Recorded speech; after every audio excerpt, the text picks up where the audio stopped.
you are welcome to another episode of Lucy's Quick Phone. Today I have so excited. How are you doing? I'm great. I'm so happy you're here. Thank you for having me. So in case you do not know Kechi, in fact there are a lot of things about her, but in one word, she is an inspiration. I'm so happy to actually have you here today. So we're going to be talking and she is going to be spilling a lot of things. Let's start with America's Got Talent. I know you know I would actually go there. So I actually did watch the finale. Yes. And I cried. I actually cried because when Simon Cowell was like, I didn't really like it, and then boom, it was all there. So how did you feel when you were on stage?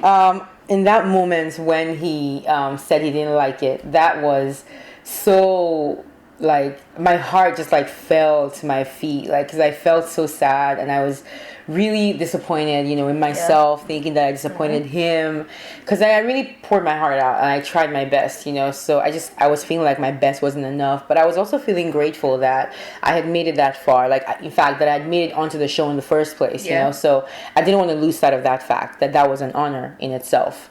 But then after, like, he said, like, I loved it, and then he, like, moved forward to, like, slam on the buzzer, everything was, like, in slow motion in my head. Like, I was just like, what is he about to do? Is he about to do this? Like, in real life. It was crazy. And then the confetti everywhere, and I just remember looking around and feeling like, this is not happening. Like, is this for real? Like, it was so, even as it was happening, it felt like unbelievable, right. And I was just super grateful to him and so humbled that he would give that to me, that honor to me. So. Yeah, let's move back to the crash. You definitely are going to go to that, and all the way from 2005, the Sosoliso Plane crash till now. Yeah, how has that journey been for you so far?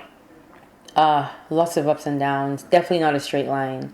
A lot of learning new things, relearning old things. It's been a very tumultuous journey for sure, like very shaky at times, but then the things that I had constant during that time were what kept me grounded and what kept me going. Okay, so like, for one thing was my family, big time. My support, in fact, my support system, the entire thing. It wasn't just my mom and my dad and my sister. It was my friends. It was physiotherapists who would, make sure I did what I was supposed to do so I could get my independence back. And all through all this was my faith.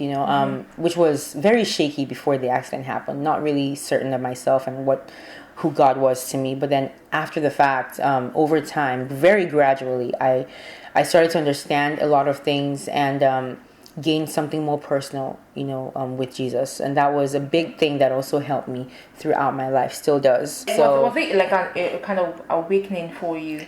That's a really good way to put it, I think. Okay. Because I always loved music. Anyone would tell you, my family would tell you, I was always that little girl singing around the house, singing songs that were probably inappropriate, that she didn't know the meaning of at like 5, and just having fun with it. And as I grew older, my voice did get better, but not the way that it did after the accident. Like, after the accident, there was like definitely a switch where it just became different, and my mom, I remember, she noticed. I was like, you didn't used to sound like that, and I remember we didn't really ask too many questions. No one could really explain why. I just ran with it and started singing more confidently and started just having fun with it, and music became a part of my healing along the way. So, I had that to look forward to. It was one thing I could do that didn't require any strenuous activity. I could be lying in bed, bandaged head to foot, and I was oftentimes, but I could always sing. Yeah, because actually I read that you had over 100 surgeries. Yes. And in 2018 you still had another one. I had for 2. Yep.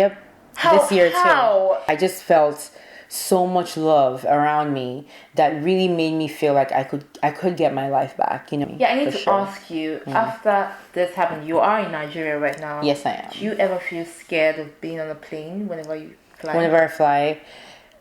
Honestly, and thank God, no. Okay. Reason being, I had to get right back on a plane after the accident happened. I had to come back to Nigeria 7 months after. And then while I was here, about 3 months after that, I had to fly to Port Harcourt, and I had to fly to America. Wow, so all the it just did remind you of it seemed like there was no avoiding any of that. Like, it seemed like flying would just always be a part of life. Of course, I've seen your pictures, babe does fashion shoots. Babe does art events. Babe does a lot of things. Now let's look at people who are not actually comfortable with who they are or how they look. What would you like to tell such people? I want to tell them that they need to find something other than the world and other people's opinions to tie their identities to. Okay. That's what I would tell them. Okay. Because if not, you will never know who you are. You will always change who you are based on what other people think. And nothing is less consistent than other people's opinions. I can't even tell you what my favorite ice cream flavor is now. Like, even if I tell you now, it's going to be different tomorrow. Like, for real. Mine changed That's how, twice this year. thank you. That's how different people are. That's how much our opinions change. So you can't rely on what someone says about you and take that as facts as who you are, because it's always going to change. So you have to find something more solid. For me, that was my faith. It could be something different for you.